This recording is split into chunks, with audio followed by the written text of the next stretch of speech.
لەو سەردەمەدا لە مەککە ژنێکی زۆر دەوڵەمەند و خانەدان و خاوەن ڕێز هەبوو بە ناوی خەدیجەی کچی خۆیلیت. خەدیجە بازرگانێکی گەورە بوو، هەمیشە پێویستی بە پیاوانی دەستپاک بوو بۆ ئەوەی سەرپەرشتی کاروانە بازرگانیەکانی بکەن بۆ وڵاتی شام. کاتێک گوێی لە ناوبانگی ئەم گەنجە دەستپاکە دەبێت ڕاستەوخۆ دەنێرێت بە دوایدا.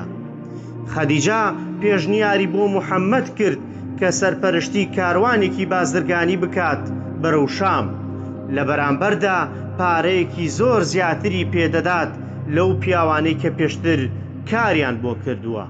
موحەممەد لەو کاتەدا تەمەنی 25 ساڵان بوو. پاش ڕاوێشکردن لەگەڵ ئەبوو تالیبی مامی پێشنیارەکەی قبوڵ کرد.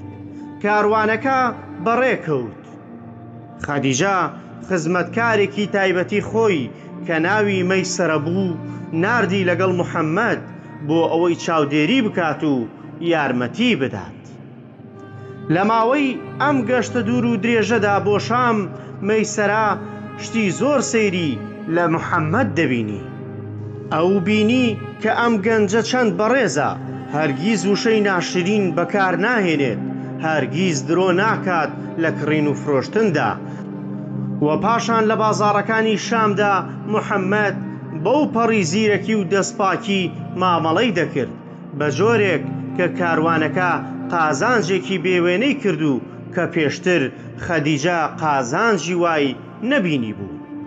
کاتێک کاروانەکە گەڕایەوە مەککە، خەدیجە لە بالکۆنی ماڵەکەیەوە سەیری دەکرد، بینی کە موحەممەد لە پێش کاروانەکەوە گەڕاوەتەوە.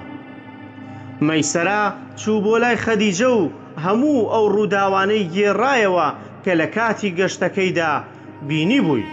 خەدیجە ژنێکی ژیر بوو، پێشتر چەندین گەورە پیا و سەرۆکی قوڕەیش داوای هاوسەرگیریان لێکرد بوو، ڕەتی کردەوە. ئێستا دڵی بەم گەنجە دەستپاکە سەرسام بووە.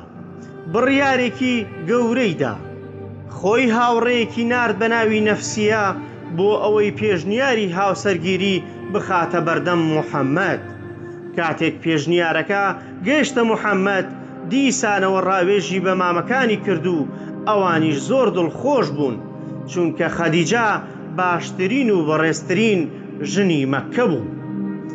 ئاهەنگی هاوسەرگیریەکە ساز کرا. ئەبوو تالیبی مامی وتارێکی زۆر جوانی پێشکەش کرد و باسی لە گەورەی و ڕەوشتبەرزی برازاکەی کرد. بەم شێوەیە موحەممەدی تەمەن 25 ساڵ هاوسەرگیری لەگەڵ خەدیجەی تەمەن 40 ساڵ کرد. لەوانەیە ئێوە بپرسن ئایا ئەم جیاوازی تەمەنە لەو سەردەمەدا ئاسایی بووە؟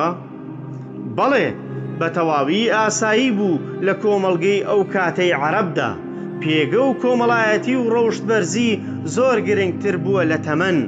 خەدیجە نازناوی تەهارە واتە پاکیزەی هەبوو لە ناو مەککەدا، بۆیە کاتێک ئەم ژنە خانەدانە هاوسەرگیری لەگەڵ گەنجێکی خاوەن ڕەچەڵەکی پاکدا کرد، ئەو پەڕی شکۆ و ڕێز بوو لە ناو عەرەبدا. خەدیجە بوو بەو پاڵپشتیە گەورەی کە دواتر لە سەختترین ڕۆژەکاندا لە پشتی وەستاوە. ژیانێکی ئارام و پڕ لە خۆشەویستیان دروست کرد. بەڵام کاتێک موحەممەد تەمەنی گەشتە 35 ساڵ، ڕووداوێکی گەورە مەککە دەهەژێنێت.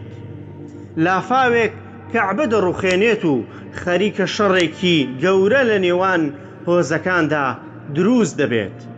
ئایا کێ ئەم کێشەیە چارەسەر دەکات؟ لە ئەڵقەی داهاتوودا باسی دەکەین. ئێوەش لەگەڵمانە بن.